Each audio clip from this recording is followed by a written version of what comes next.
E aí, fake?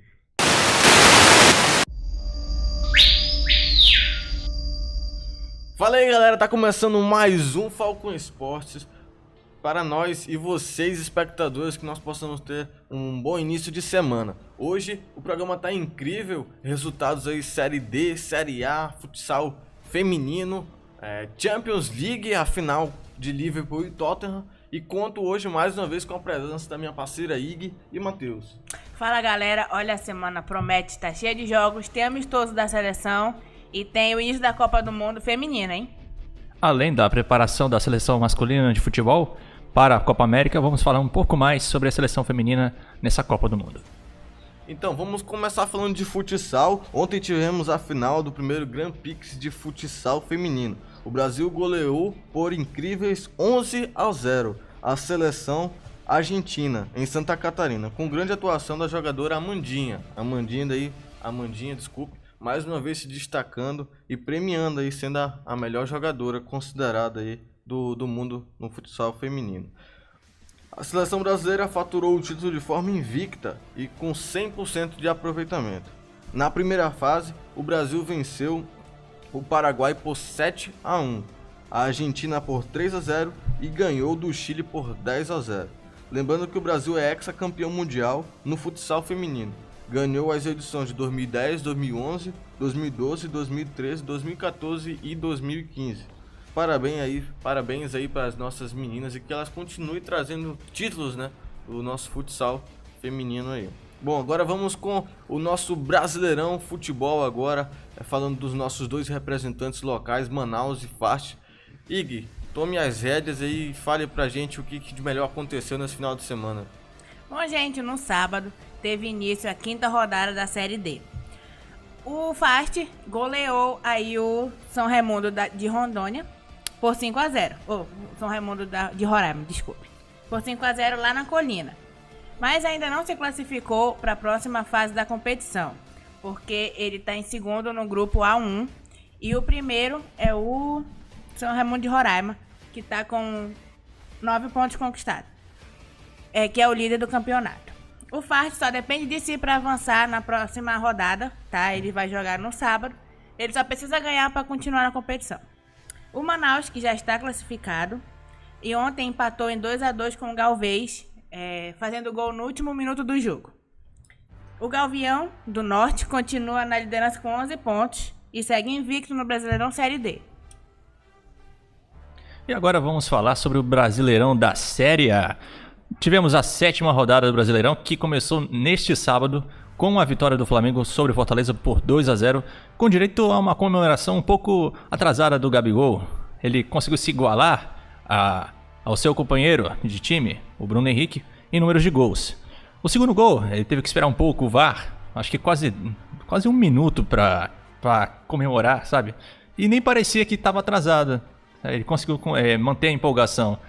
Outra coisa que dentro da proposta de jogo do Fortaleza deu para segurar um pouco. É um time que está em crescimento, é um time que tem destaque nacional já. Continuando, nós vamos falar também sobre o Grêmio, que na rodada passada já havia ganhado sua primeira partida no Brasileirão e voltou a perder de novo. Dessa vez perdeu para o Bahia de 1-0. O Bahia já tinha derrotado o São Paulo por 1-0, já tinha consagrado a eliminação do São Paulo na Copa do Brasil e agora afundou ainda mais o Grêmio. Dessa vez o Renato Gaúcho vai ter que arranjar uma desculpa muito melhor, porque soltar a frase de efeito não é mais com ele. Já se foi o tempo dele assim.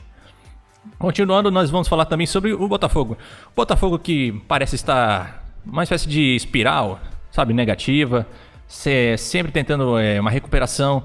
Conseguiu lotar o estádio ontem, exaltar o trabalho também do Barroca, que foi incrível. O time conseguiu vencer por 1-0. O Vasco até jogou bem, por assim dizer. Teve uma proposta de jogo excelente no primeiro tempo. No segundo tempo estava horrível, estava irreconhecível. Vanderlei Luxemburgo não entrou em desespero, até porque foi um placar magro. Mas no Engenhão lotado, com seu adversário em maioria, ainda perder para um técnico que ainda está buscando espaço ainda no mercado, é algo vergonhoso para ele. E foi um golaço do Diego Souza, né? Que matou no peito e chutou. Prevaleceu de novo a lei do ex. Mais uma vez, Diego Souza prevalecendo aí, como o Matheus falou, a lei do ex. Né? Então, Ceará e Santos venceu o Ceará de Santa Catarina. E um dos jogos que privilegiaram essa rodada foi a vitória, mais uma vez, do Atlético Paranaense. Né? O incrível Atlético Paranaense. Um time bem estruturado, bem organizado. Tanto o time A quanto os reservas. A gente, lembrando daquele jogo contra o Flamengo, difícil para o Flamengo, por sinal. E o Atlético Paranaense aí praticamente conquistou essa vitória no primeiro tempo, na expulsão do jogador do Fluminense. E desencadeou aí grandes jogadas, né? E fez o placar aí, no segundo tempo só administrou. Quem diria, né? O Atlético Mineiro chegou a ser chamado de carrossel ontem, até pelos adversários, mas os jogadores em si e a comissão técnica não gostam muito, até porque ainda estão buscando melhorar o condicionamento físico, o condicionamento técnico, querem chegar no Palmeiras ainda, querem ficar na cola do Palmeiras. Não é difícil, mas algumas pessoas consideram praticamente impossível, considerando a estrutura do Palmeiras. Já sobre essa vitória em cima do CSA, já era de se esperar por conta da situação do CSA, tá lutando ainda no Z4, precisa melhorar um pouco toda a estrutura de jogo, senão vai acabar que nem o Vasco. E o Atlético, mais uma vez, né, atropelando, dessa vez a vítima foi o CSA e venceu por 4-0. Logo depois, vale destacar também que as partidas do Brasileirão, né, estão com alto índice de cartões vermelhos. Né? Mais uma vez, 2 cartões vermelhos aí nessa rodada, pelo time do Fluminense e o outro pelo do São Paulo. Isso é um fator muito evidente. Né? Houve uma melhora no que diz respeito ao condicionamento físico dos árbitros e até no treino. Eu já tinha falado isso anteriormente sobre a estrutura de trabalho deles. Não é a melhor do mundo, mas já está se desenvolvendo melhor. Enfim, vocês lembram daquele jogo em que o Botafogo teve mais da metade dos jogadores punidos no cartão? Aquilo foi totalmente desnecessário. E você soma isso com a pressão dos jogadores que formam aquela comissão de 5, 6 atletas em cima do árbitro, também não ajuda muito. Vamos continuando então com os placares. O Palmeiras, mais uma vez, seguindo o líder do campeonato isolado, venceu a Chapecoense por 2-1. O Internacional aí garantiu a vitória em cima do Avaí por 2-0. Vou falar aqui um pouquinho sobre o Palmeiras. Falar um pouquinho sobre o trabalho do Felipão. Quando ele chegou aqui ao Brasil, para treinar o Palmeiras, ele era visto com realismo e até um certo pessimismo. Sempre destacado como um técnico que não se modernizou, que é muito retrógrado, que não aceita a opinião alheia. Mas isso você há de se esperar um pouco, considerando o temperamento, a experiência, a forma de trabalho dele. Mas não é um bicho de 7 cabeças. Ele conseguiu aproveitar a estrutura da mesma forma que ele aproveitou o Gonzalo Evergrande quando ele foi treinar o time lá na China. E após essas 7 rodadas, dá pra dizer, o Palmeiras tem tudo para ser o campeão do primeiro turno, quem sabe do segundo. Vai depender muito também do trabalho dos rivais. E de como os times vão voltar depois da Copa América. Sem falar que, no caso do Palmeiras, você pode tirar 1, 2, 3, 4 jogadores e já tem peças de reposição, sem necessidade de contratar. Quando chegaram a ter 37 jogadores na metade do ano de 2015, por exemplo, usaram uma solução da base para resolver a questão do setor ofensivo e da lateral. Eles têm uma estrutura muito boa. Então vamos agora com a tabela do Campeonato Brasileiro. Começa com o Palmeiras seguindo invicto, como foi falado, com 16 pontos. Um nível de aproveitamento sensacional. Segue em segundo lugar Atlético Mineiro com 15 pontos e terceiro lugar Santos com 14 pontos. Fechando aí o G4 dessas rodadas iniciais do Campeonato Brasileiro, o Flamengo com 13 pontos. Internacional segue em quinto lugar com 13 pontos, juntamente com o Bahia com os mesmos 13 pontos. Continuando, nós temos Botafogo, São Paulo, Corinthians e Atlético Paranaense. Botafogo com 12 pontos, os mesmos 12 pontos do São Paulo, Corinthians com 11 pontos e Atlético Paranaense com 10. Olha só esse detalhe aqui, nós temos o Botafogo em sétimo.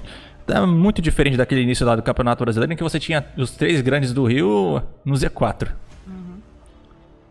Bom, Ceará com 9, Goiás com 9, Chapecoense, Fortaleza e Cruzeiro com 7, Fluminense, CSA com 6.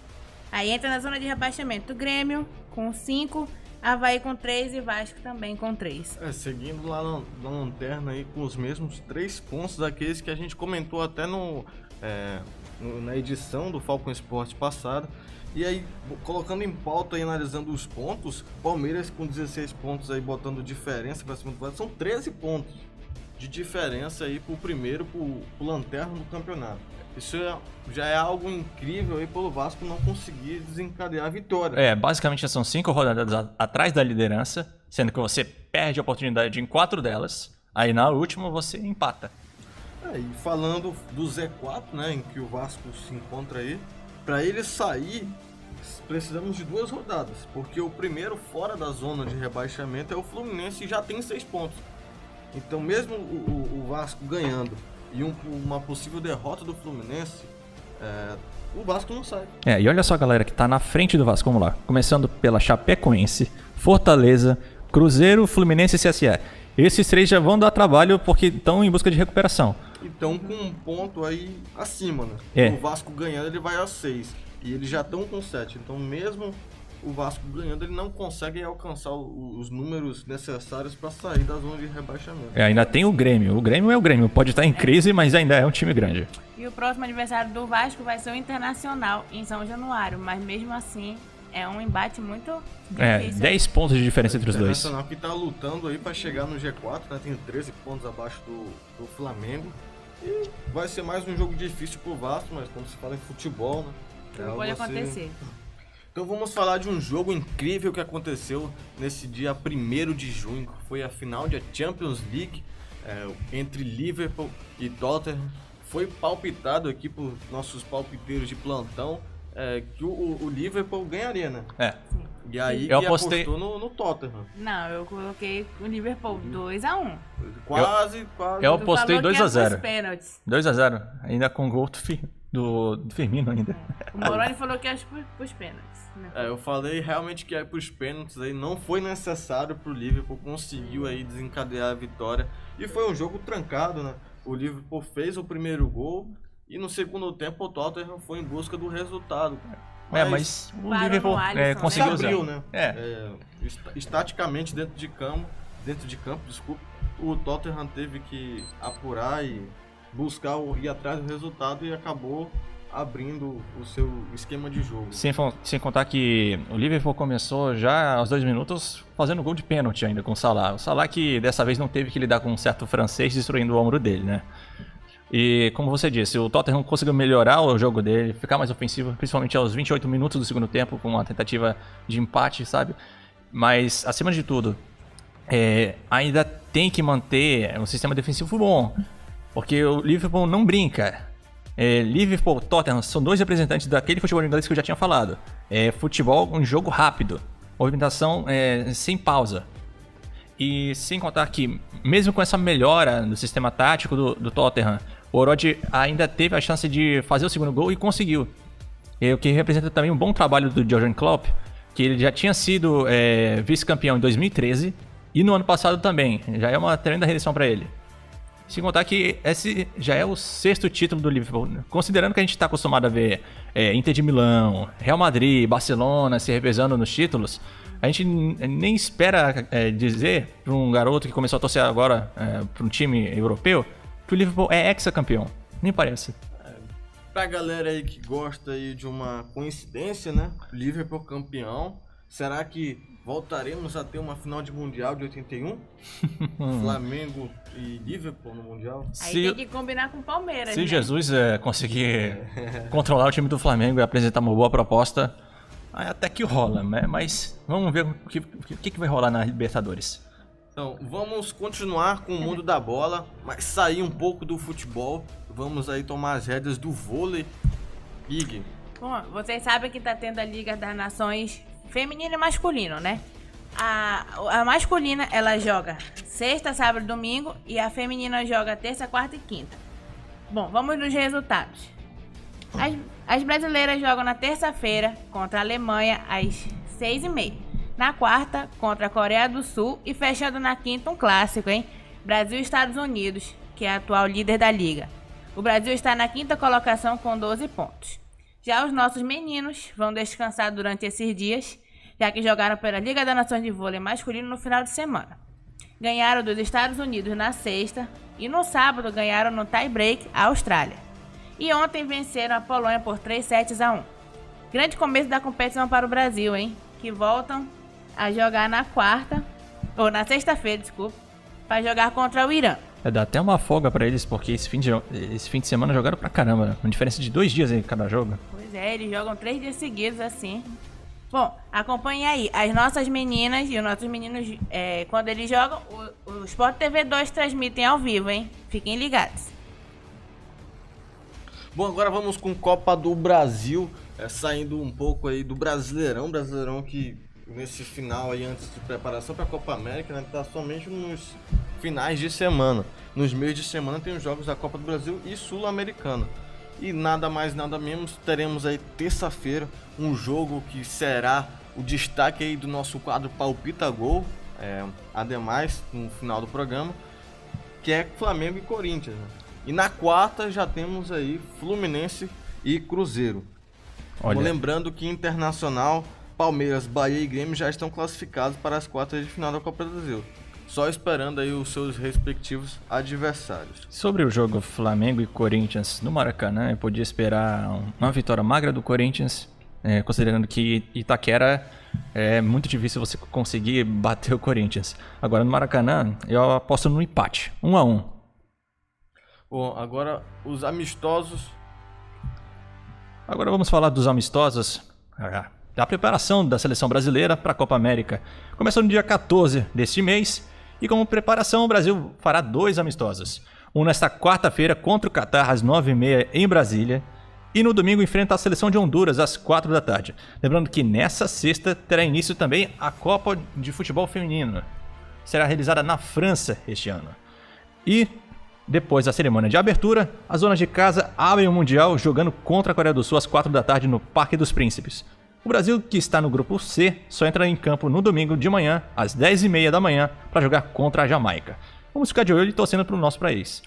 Bom, antes de a gente ir pro Palpita Gol, essa semana, na quarta-feira, nós vamos ter as semifinais das Ligas das Nações da Europa. Portugal e Suíça jogam na quarta.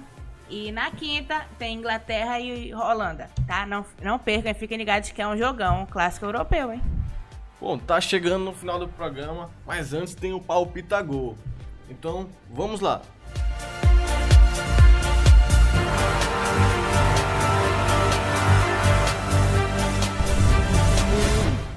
Então estamos de volta e agora tá começando mais um Palpita Gol, a nossa segunda edição, então fiquem ligados. Bom, o jogo em questão hoje que será discutido é justamente o jogo de terça-feira, Copa do Brasil. Como você disse, você palpitou no empate lá no Maracanã. E você aí, o que você acha desse jogo, dizendo aí, o Flamengo ganhou lá no Itaquera por 1-0. Com destaque rubro-negro. O que você acha na volta no Maracanã? Se for para falar em condicionamento físico, o Corinthians ele tem uma vantagem aí porque não jogou o Campeonato Brasileiro nesse final de semana, tá? O jogo entre Corinthians e Goiás vai ser marcado, acho que depois da Copa América. Então eu acho que o Corinthians tem uma vantagem bem grande aí contra o Flamengo. Mas ele já, como ele ganhou no sábado, teve aí domingo, segunda, joga na terça. Eu acho que vai ser 2-1 pro Corinthians. Eu palpito no Flamengo. O Flamengo deve aí se manter posicionado, já que ele tem a vantagem do empate, né? Acredito que ele entre em campo já com o limite, né, de não se expor. Por mais que jogue no Maracanã, ele deve administrar o seu resultado e se classificar. Uma coisa que eu vejo desde que eu comecei a acompanhar futebol é que o Flamengo é um time que parece que tem uma proposta de jogo. Algumas vezes consegue manter uma solidez, mas sempre tem um momento que vacila. E não é só 3 ou 4 jogadores. Nessa temporada a gente já pôde observar que quando o Flamengo está à frente do resultado, ele tem uma certa dificuldade de administrar. Dessa vez conseguiram mostrar que sem o Abel dá pra ganhar o jogo em cima do Fortaleza por 2-0. Então, mesmo com a entrada do treinador novo, a gente fica um pouco receoso pra dizer, agora que vai emplacar. Por isso que eu aposto mais no empate. Aí, pior que o Jorge Jesus só vai adentrar o Flamengo, né, na volta da Copa América. Quando a Copa América for finalizada, aí ele vai assumir o Flamengo oficialmente. Bom, vamos ficando por aqui. Esse foi o final do nosso quadro Palpita Gol. Infelizmente aí acabamos com mais uma edição do Falcon Esporte dessa segunda-feira. Então fiquem ligados que sexta-feira tem mais.